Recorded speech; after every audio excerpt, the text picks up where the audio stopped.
Bonjour à toutes et à tous, voici, nous sommes le dimanche 2 mai 2021.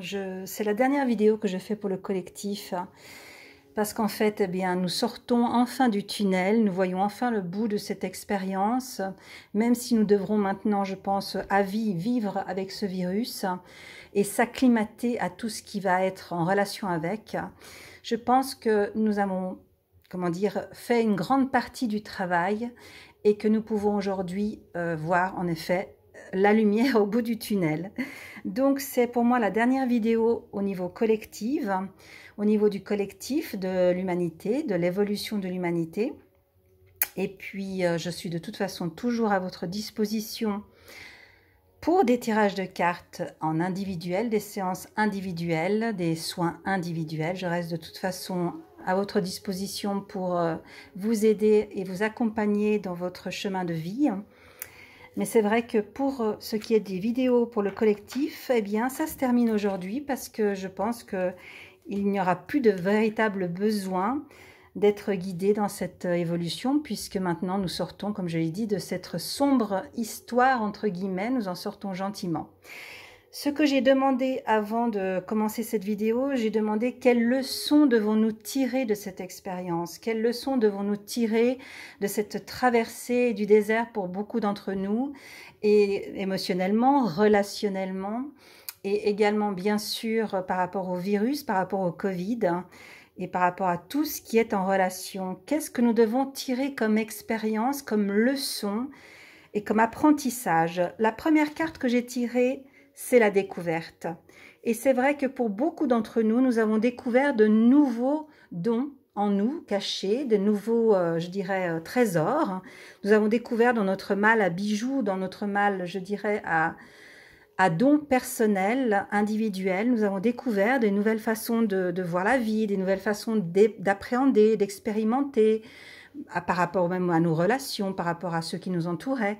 On a découvert vraiment une nouvelle façon d'être, de faire, d'avoir.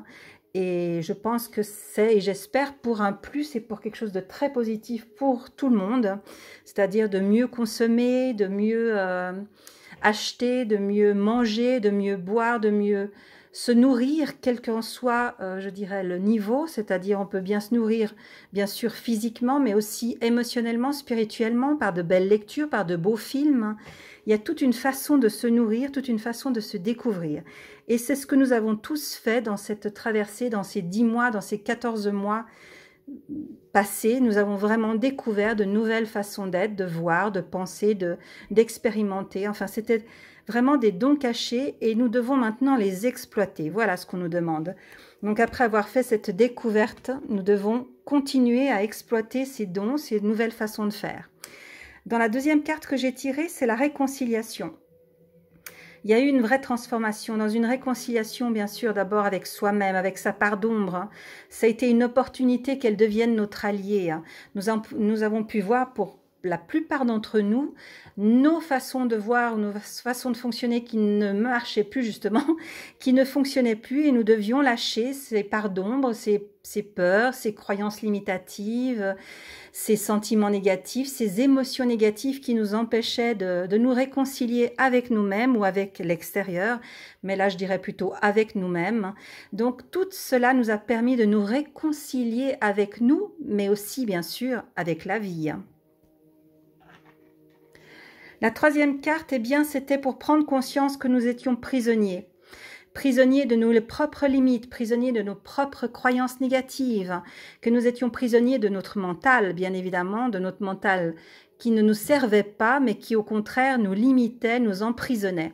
Et nous avons pris conscience, encore une fois, pour la plupart d'entre nous, nous en avons seulement pris conscience, mais nous en sommes aussi délivrés pour la plupart de beaucoup de schémas de fonctionnement, de croyances, de manière, comme je l'ai dit, de penser faux, de penser négative, d'avoir peur, toute une part d'ignorance qui a été mise en lumière à travers cette expérience. Donc nous nous sommes libérés pour beaucoup d'entre nous.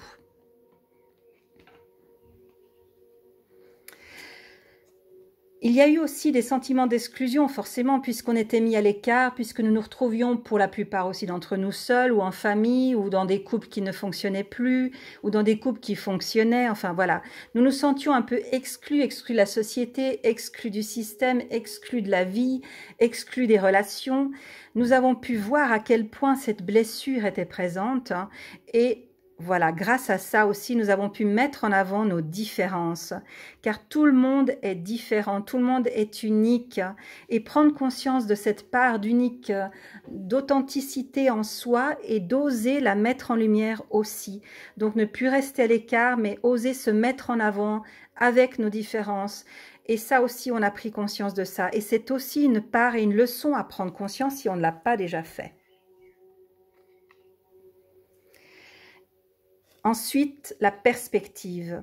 Avoir une nouvelle perspective, une nouvelle vision, un nouvel angle de vue pour élargir justement notre vision des choses, des relations, des expériences, des sentiments, des émotions. Donc, on a la capacité et la possibilité d'élargir notre vision, c'est-à-dire avoir une vision plus ample, plus élever aussi, s'élever au-dessus de ce marasme pour avoir une nouvelle perspective, une nouvelle vision de l'ensemble. Donc on a aussi cette capacité et cette leçon, si on ne l'a pas déjà, mais vraiment d'avoir une autre perspective, d'avoir un autre angle de vue, un autre positionnement, une autre façon de se positionner face à la vie. On a cette leçon-là aussi qui est possible et là, présente dans ce moment. Ensuite, j'ai demandé aux déesses, aux dieux et déesses de nous donner aussi des réponses par rapport à ce qu'on devait apprendre. Eh bien, voilà, la transformation était bien présente. Elle rejoint cette carte qui est la réconciliation. C'est vraiment, oui, il y a une profonde transformation, des changements considérables qui se sont passés.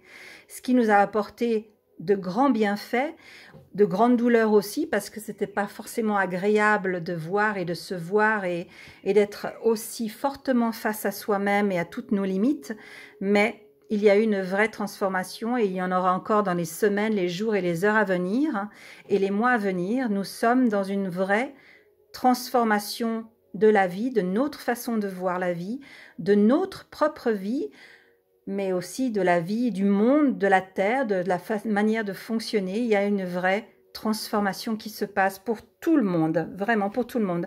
Personne n'est mis à l'écart de cette transformation. J'ai tiré la carte de Lakshmi, un avenir brillant, c'est vrai. Donc il faut cesser de se faire du souci car tout ira bien avec la déesse Lakshmi. Alors, souvent on dira, c'est facile à dire, pas facile à faire. C'est vrai, faire confiance en la vie, il faut avoir une grande dose de courage. Et j'en ai souvent parlé du courage pendant ces vidéos. C'est vrai que parfois, dans la douleur, dans la souffrance, dans la difficulté, eh bien, on a plutôt tendance à se poser en victime. Et alors, c'est là justement l'opportunité de, au contraire, prendre notre responsabilité, avoir confiance et courage, surtout le courage de se relever, le courage de continuer, le courage de se tenir debout face à tous ces difficultés et d'aller de l'avant parce que tout ira bien. Voilà, c'est ce qu'on nous dit, tout ira bien. Peut-être pas pour tout le monde, mais pour une grande majorité, pour ceux en tout cas qui se transformeront et qui auront une nouvelle vision de la vie, une nouvelle façon et qui se seront libérés. Il y a un vrai bien par rapport à ça, une vraie transformation positive. Et dans les cartes d'Ho'oponopono, on demande à ce que notre âme nettoie tout ce qui n'a plus lieu d'être, justement. Continuons de nettoyer ce qui n'a plus lieu d'être au niveau de notre âme, au niveau de notre physique, de notre émotionnel, de notre spirituel, de notre mental surtout. Évoluons en ce sens, demandons à notre âme de nettoyer, à nos guides, à nos anges, à tous ceux qui nous accompagnent sur ce chemin magnifique. Demandons de l'aide pour être nettoyés. Vraiment, c'est ça aussi la grande part du travail à faire pour soi-même, pour tout un chacun, c'est continuer à se nettoyer et à grandir. Et la dernière carte, c'est « Merci, je t'aime ». Oui, merci à tous ces événements, à tous ces mois passés. Merci à ce coronavirus qui a aussi sa raison d'exister. Merci à tout un chacun, au collectif, à toutes nos relations, à tous nos frères et sœurs sur cette terre, à tous les gouvernements. Merci à tous. Même si, encore une fois, tout n'est pas forcément fait dans le bon sens, le remerciement, la gratitude qu'on apprend quelque chose à travers ça, que rien n'est dû au hasard et que nous devons, encore une fois, remercier et aimer, car c'est la clé pour tout chemin quel qu'il soit, la gratitude et l'amour. Et si on est vraiment là-dedans, je crois qu'on ne peut plus vraiment souffrir. Je pense que ça peut alléger le chemin d'une certaine façon et nous permettre de voir de plus en plus clair, d'être de plus en plus lucide vis-à-vis de soi-même, vis-à-vis de nos propres limites, comme je l'ai dit, et de se transformer minute après minute dans cette conscience, dans cette clarté, dans cette lucidité face à notre mental et à tout ce qu'il nous raconte comme histoire, hein, qui sont souvent vraiment, voilà, de jolies histoires ou des histoires pas très belles, mais des histoires et qu'à un moment donné, cela doit cesser. Voilà, donc le mot de la fin, c'est merci, je t'aime. Merci, je vous aime à tous qui m'avaient suivi jusqu'à présent. Merci de m'avoir fait confiance. Je remercie encore tous les êtres qui m'accompagnent, tous ceux que je rencontre à travers mes soins. Merci à tous de me suivre. Je suis là, comme je l'ai dit, et je reste à votre disposition pour des séances individuelles, pour des soins individuels, pour des soins à distance. Je suis présente, je suis là et je répondrai à vos questions, à vos demandes. Vous pouvez toujours m'envoyer des mails, voilà, et je serai toujours là pour répondre dans, bien sûr, les limites de mon possible et de mon temps. Mais merci de me suivre sur ma chaîne YouTube. Il y aura d'autres méditations, mais plus ce genre de vidéos pour le collectif. Je vais mettre en place d'autres choses, mais pour le moment, je pense que nous devons vraiment nous remercier de tout ce chemin accompli en une année, même s'il a été douloureux, même s'il est encore douloureux pour certains d'entre nous et certaines d'entre nous, la gratitude et le remerciement, car c'est cela qui est le plus important. Merci beaucoup, je vous aime très fort, je vous souhaite une très belle fin de dimanche, une excellente soirée, une belle semaine à venir, et puis on reste tous interreliés dans cet amour, dans cette lumière. Merci à vous infiniment et au plaisir.